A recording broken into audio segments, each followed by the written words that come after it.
Hi, my name is Jennifer Elder, and I'd like to start off with a quote that is sometimes attributed to Albert Einstein. And he says that stupidity is doing the same thing the same way over and over, and yet expecting different results.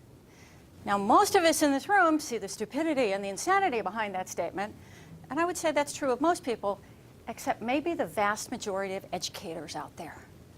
And I'd like to take you back to a day of my college life, and you can relive a nightmare that I'm sure you've all been there. That day in class where you walk in and you go into this huge lecture hall that in winter is way too hot, in summer it's way too cold. The chairs are really tiny and better suited for 8-year-olds than adults. There's not enough room to lay your stuff out. The professor stands up behind their podium and they stare down at their notes. If you're lucky, those notes are only 5 years old.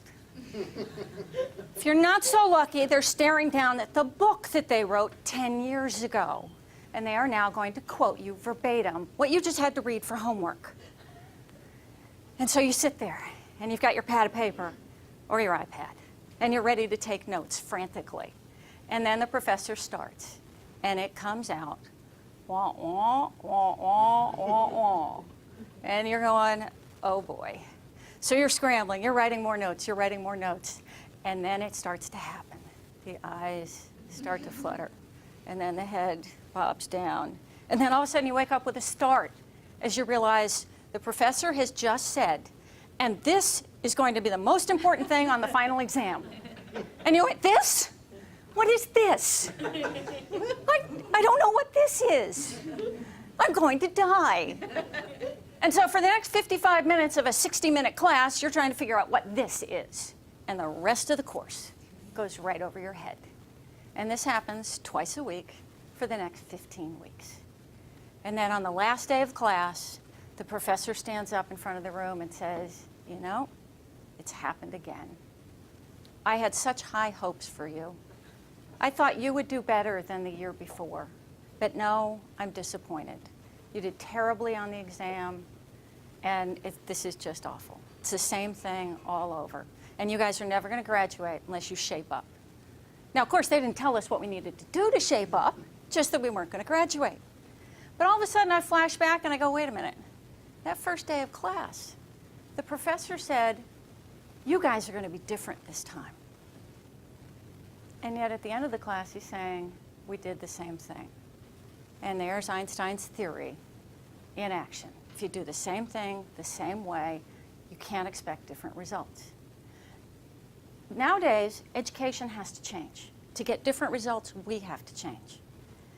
We don't need someone to sit there and open up our brains and insert knowledge. The old theory of a knowledge dump. The PhD stands up in the room and just tells you everything they know. We've got Google. We've got Wiki. We don't need that. We don't need them to quote a Harvard researcher. We can talk to the researcher directly through Twitter or LinkedIn. We don't need to memorize statistics. I would love to know the last time you solved a major problem by knowing the exact day that the War of 1812 started. June 18th, in case you're wondering. Exactly. But when did we ever use that? That's not appropriate anymore. So we as educators need to change. And I think that as educators, what we do is inspire. And inspire is not only what we do with our students, but it's also the definition of how we do what we do. And the I stands for ignite. We ignite people's thinking. We get our students to think outside the box. We stretch them beyond their comfort zone. The N is novel. We take different approaches. We try and reach different learners through different methods. So we bring in YouTube. We bring in speakers. We do something different. The S is style. We use humor. We use comedy.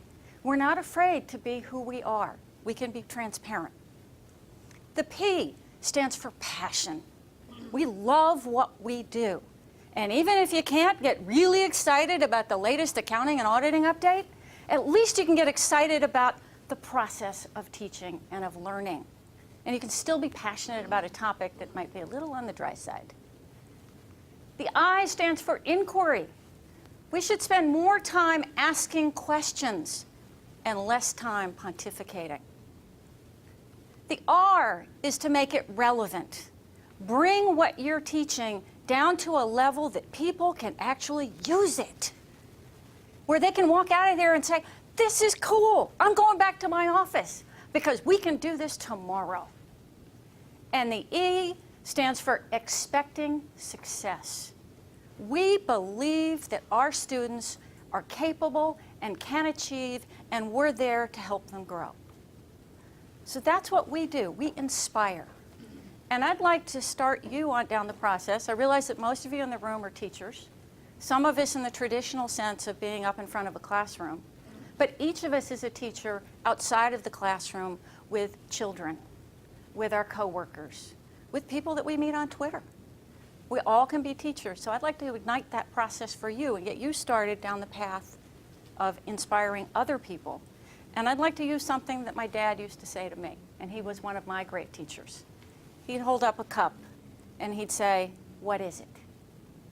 And what would you say? It's a cup. And what's its status? Half full. Half full. We like that. And he would say, no, it's always full. So with that, I'd like you to inspire others. Thank you.